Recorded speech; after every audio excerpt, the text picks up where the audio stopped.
नमस्कार दोस्तों, मैं के आपका फिर से स्वागत करता हूं हमारे चैनल के सब जानता है में। दोस्तों, हम सभी जानते हैं कि द्रौपदी महाभारत की मुख्य चरित्र थी। द्रौपदी पांचों पांडवों की पत्नी थी, लेकिन क्या आप इसके अलावा द्रौपदी के रहस्यों के बारे में जानते हैं? अगर नहीं जानते हैं तो हम आपको बताने जा रहे हैं द्रौपदी के विधवा होने से लेकर पांडवों की पत्नी होने तक की कहानी। द्रौपदी को पांचाली के नाम से जाना जाता है। द्रौपदी कान्हा की अति प्रिय थी। इसी वजह से जब भी द्रौपदी किसी मुसीबत में होती थी, भगवान श्री कृष्ण उन्हें बचाने आ जाते थे।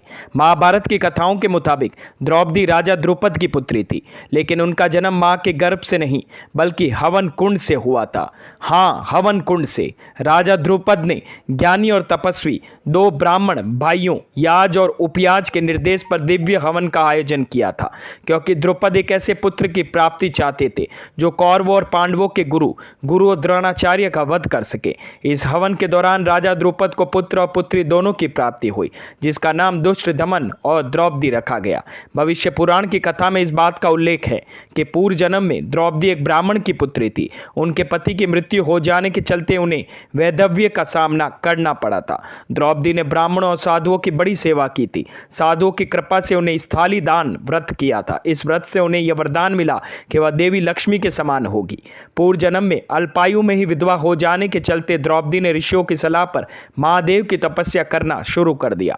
भगवान शिव ने द्रौपदी की तपस्या से खुशी होकर दर्शन दिए और वरदान मांगने को कहा। द्रौपदी ने वरदान के तौर पर एक ऐसा पति मांगा जो किसी एक पुरुष में गुण मिलना आसान नहीं है।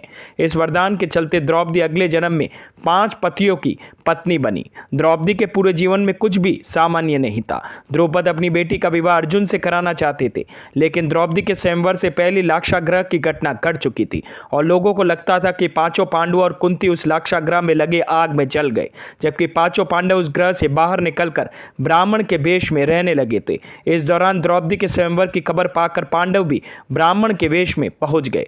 द्रौपदी के स्वयंवर के लिए उनके पिता राजा द्रुपद ने शर्त रखी थी कि नीचे लगे जलकुंड में देखकर ऊपर लगी हुई मछली की आंख को जो भी योद्धा अपने बाण से भेद देगा, उसी से द्रौपदी का विवाह होगा। इस दौरान कोई भी योद्धा इस शर्त को पूरा नहीं कर पाया। कर्ण ने शर्त को पूरा करने का प्रयास किया तो द्रौपदी ने सूत पुत्र से विवाह करने से इंकार कर दिया। तब ब्राह्मण के वेश में आए अर्जुन ने शर्त पूरी कर ली। अर्जुन द्वारा शर्त पूरी करने पर ब्राह्मण के साथ राजकुमारी के विवाह पर सभी राजाओं ने आपत्ति जताई। उस स्वयंवर में भगवान श्री कृष्ण अति विशिष्ट अतिथि थे। राजाओं द्वारा ब्राह्मण को कन्या देने पर विवाद होते देख कान्हा ने अपने कुशल नेतृत्व के बल पर और भीम ने अपने बाहुबल पर स्थिति को संभाल लिया था। तो दोस्तों, कैसी लगी मेरी ये जानकारी? अगर मेरी ये वीडियोस आप लोगों को पसंद आते हैं तो प्लीज लाइक शेयर सब्सक्राइब करना ना भूले और हाँ, कमेंट करना भी ना भूले। धन्यवाद।